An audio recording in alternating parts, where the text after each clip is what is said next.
নমস্কার। সন্ধ্যের আড্ডার বিশেষ নিবেদন আধ্যাত্মিক আলোয় আপনাদের সকলকে স্বাগত জানাই। আজকে আপনাদের জন্য নিয়ে এসেছি আজকের গল্পে আওয়াজ দেওয়ার জন্য ঈশানীকে অসংখ্য ধন্যবাদ। লেখক গজেন্দ্র কুমার মিত্রের লেখা পার্বতী। তাহলে শুরু হতে চলেছে আজকের গল্প। একাই বেরিয়ে পড়েছিলাম সেবার পুজোর ছুটিতে।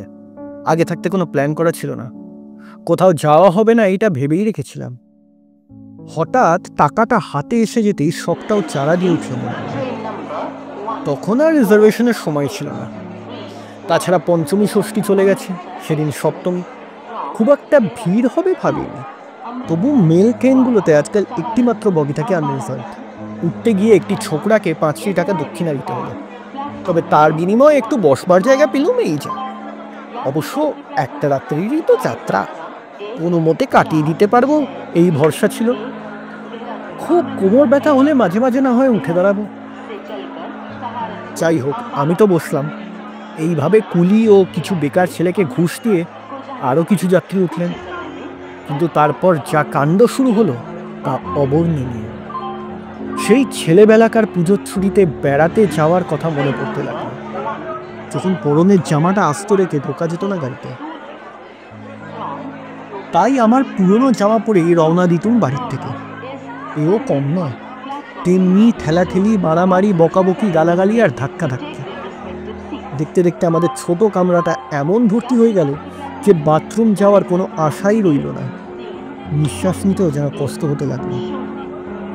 তবে হাওড়া স্টেশন ছাড়তে যখন সকলেই নিজের নিজের মাল চিনে গুছিয়ে এদিক ওদিক খাঁজকোণ রেখে নিশ্চিন্ত হলো, তখন দেখা গেল অনেকেরই মালের ওপর হোক, মেঝেতে হোক, একটু করে বসবার জায়গাও হয়েছে। আর তখনই চোখে পড়ল এর ভেতর কখনো এক সাধুও উঠেছে এবং বাথরুমের পাশে খুব কুণ্ঠিতভাবে নিজের একটা ঝোলা বা তলপি রেখে তার ওপর হাঁটু মুড়ে উবু হয়ে বসে আছে। বয়স কতটা বোঝা মুশকিল, তবে 60-এর বেশি মনে হলো না মুখ দেখে।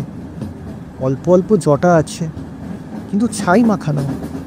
কপালে একটা রক্তচন্দনের তিলক, গলায় রুদ্রাক্ষের মালা। গেরুয়া বহির্বাসটা কিন্তু ভেগধারী বৈষ্ণবদের ধরনের বুকের ওপর দিয়ে গিয়ে গলার পিছনে গ্রন্থি দিয়ে পড়া। সাধুটি বোধহয় উঠেই চোখ বুজেছে। আমি যখন দেখলাম সেই ভিড় গোলমালের মধ্যেই চোখ বুজে বসে আছি, ঠোঁটটা নড়ছে নিঃশব্দে, বোধহয় জপ করছে। সন্ধ্যার জপ হয়তো সারা হয়নি, হয়তো বা এমনি অবসর পেলেই করে। গাড়ি চলছে। দেখতে দেখতে কতগুলো স্টেশন পার হয়ে গেল।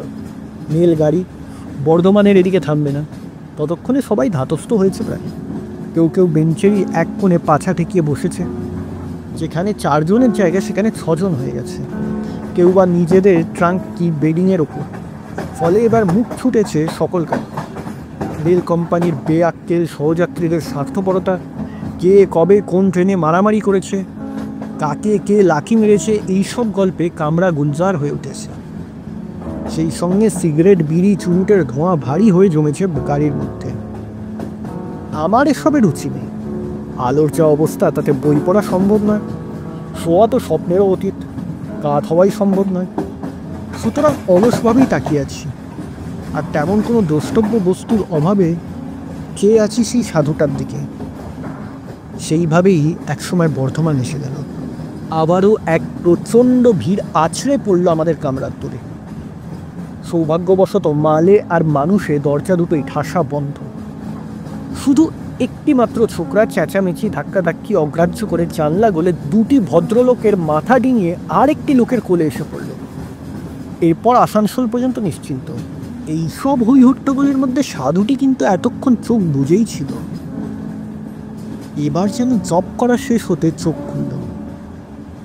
অনেকক্ষণ একভাবে চোখ বুজে থাকলে চোখের আলোর ধাঁধা লাগে। সাধুও লাগলো, চোখ পিটপিট করে। প্রথম কপালের কাছে হাত তুলে আড়াল করে চোখটা সইয়ে নিয়ে ভালো করে চাইল চারিদিক। চেয়ে চেয়ে দেখতে লাগলো সহযাত্রীদের। আমারই মতো অলস কৌতূহল পড়ে। কিন্তু একটা জায়গায় এসে হঠাৎ তার দৃষ্টি যেন স্থির হয়ে গেল, আর দেখতে দেখতে তার চোখ বিস্ফারিত হয়ে উঠল। শুধু তাই নয়, ক্রমশ বিস্ফারিত হতে লাগলো। আমি ওর দিকেই চেয়েছিলাম। এখন ওর চোখ অনুসরণ করে ওপাশের জানলার ধারে একটা জায়গায় গিয়ে পৌঁছে দেখলাম, হ্যাঁ, চোখ বিস্ফারিত হওয়ার মতোই জিনিস বটে। এতক্ষণ আমার চোখে পড়েনি, এটাই আশ্চর্য। পর্যাপ্ত আলোর অভাবে ও বিড়ি সিগারেটের ধোঁয়ায় এবং মাঝে নানাভাবে বসা মানুষের আড়ালে, তাতেই ওদিকে এতক্ষণ নজর পড়েনি।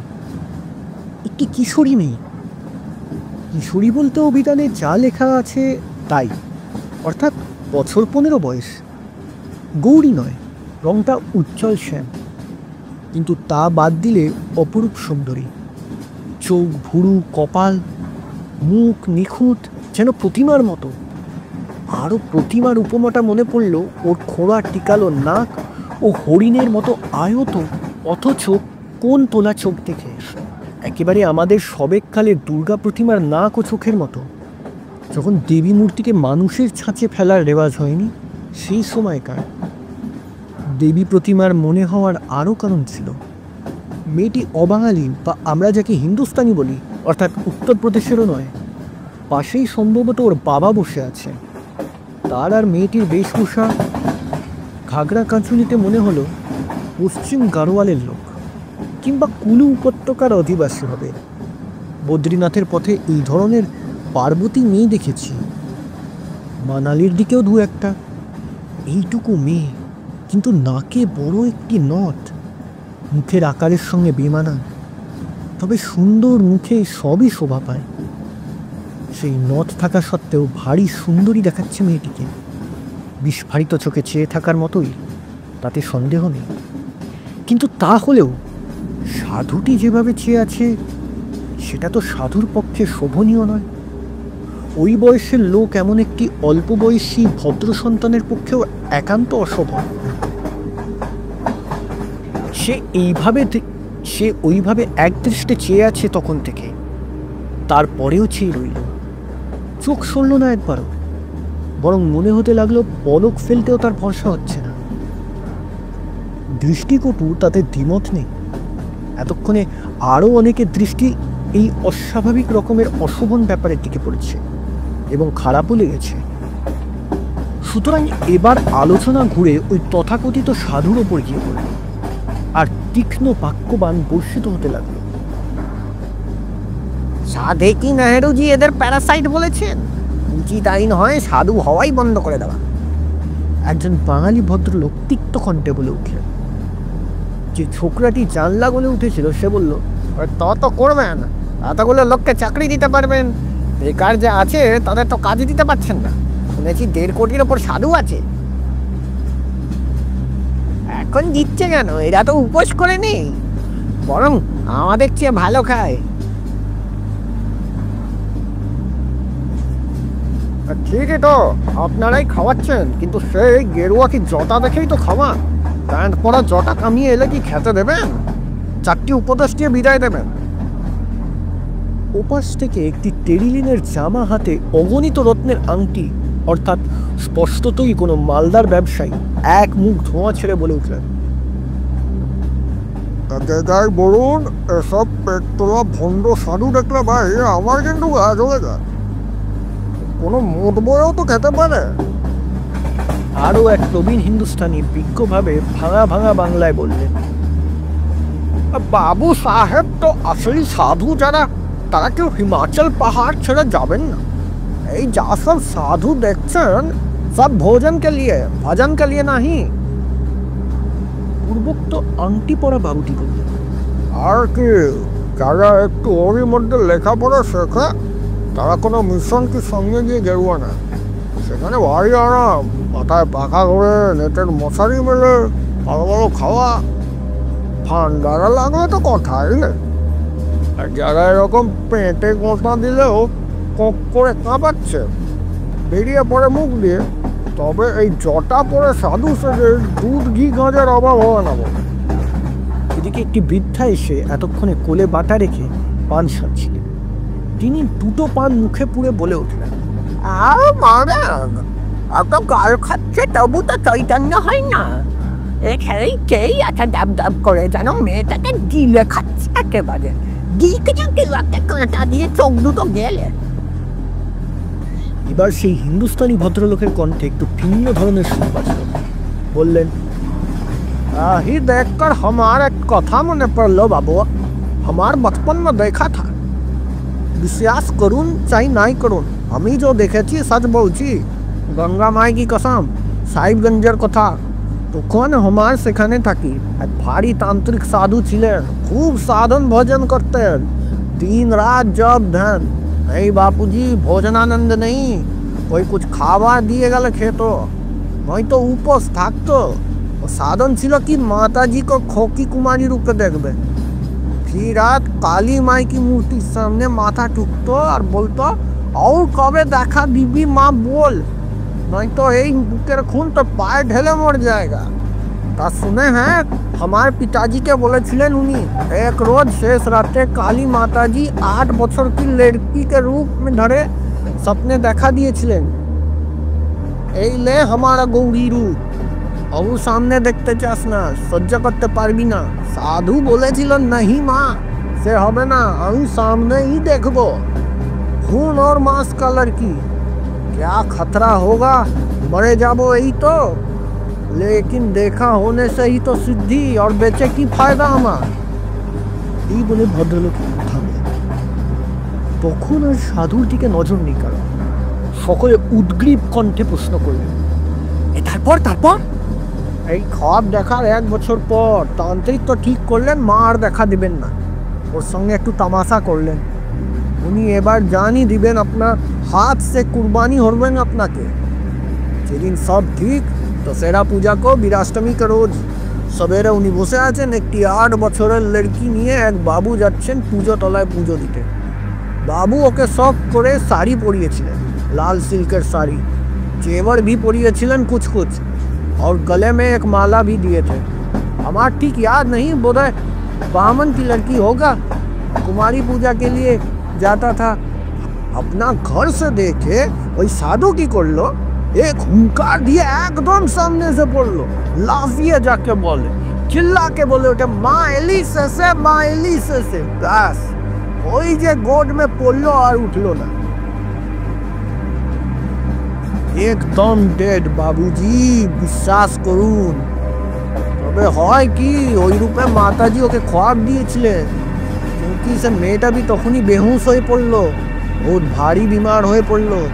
তাকে নিয়ে তার পিতাজি কোথায় চলে গেলেন, ওখানে আর রাখতেই সাহস হলো না তাদের। তারপর মেয়েটা কি মরে গেল? বৃদ্ধা ঝুঁকে পড়ে জিজ্ঞেস করল। সো জানি না মাইজি, আর কোন খবর মিলেনি। সে ভদ্রলোক চুপ করতে আবারও আমাদের নজর পড়ল সেই সাধুটার দিকে। তখনও তেমনি প্রায় নিষ্পলক চেয়ে আছেন সেই কিশোরী মেয়েটির দিকে। চোখের তারা দুটো মনে হচ্ছে ঠিকরে বেরোবে। বিতৃষ্ণায় আমারও মন ভরে গেল, মুখ ফিরিয়ে নিলাম। এবার সকলেই অনেকটা নীরব হয়ে গেল। রাত গভীর হয়ে এসেছে, ঘুম পাচ্ছে সকলকারই। তাছাড়া ও ভণ্ড সাধুকে আঘাত করে কোনো লাভ হবে না, সে তো বোঝাই গেছে। আমারও তখন একটু ঢুলুনি এসে গেল। কে কি করছে সেদিকে আর কি মন যায়?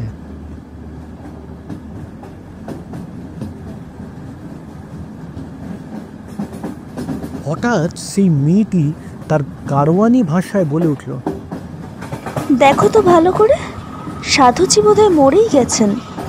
মরে গেছেন? বিদ্যুতের শক খেলে যেমন হয় তেমনি চমকে আমাদের তন্দ্রা ভাব ছুটে গেল। সবাই তাকিয়ে দেখি স্টেশন কাছে আসছে বলে গাড়িটার গতি কমেছে, তার ফলে দুলুনি বেড়েছে। সাধুর সমস্ত দেহটা সামগ্রিকভাবে দুলছে কাঠের মূর্তির মতো। সেই ছোকরাটি তাড়াতাড়ি পকেট থেকে টর্চ বার করে একবার ওর মুখে, বিশেষ করে চোখের তারায় ফেলল। মিনিট 2 দেখলো ভালো করে। আমরা সব যেন রুদ্রশ্বাসে বসে দেখছি। তারপর আলো নিভিয়ে বলে উঠল, ইয়েস, বাইজো ইজ ডেড। অনেকক্ষণ মারা গেছে। ওরা সেই যখন ওর চোখ দুটো ঠেলে বেরিয়ে এসেছিল তখনই। আসানসোল আসছে না, স্টেশন স্টাফ কাউকে খবর দেওয়া দরকার। একটা অখণ্ড নীরবতা নেমে আসছে তখন গাড়িতে। সেই পার্বতী মেয়েটির দিকে তাকিয়ে দেখল, তার চোখ দুটি এবার যেন কোনো অজানা বেদনায় ম্লান। 2 চোখ জলে ভরে এসেছে। এখন তখনই হয়তো দু কপাল বেয়ে ঝরে পড়বে। আংটি পরা ভদ্রলোকটি শুধু কি মনে করে 2 হাত কপালে তুলে নমস্কার করলেন।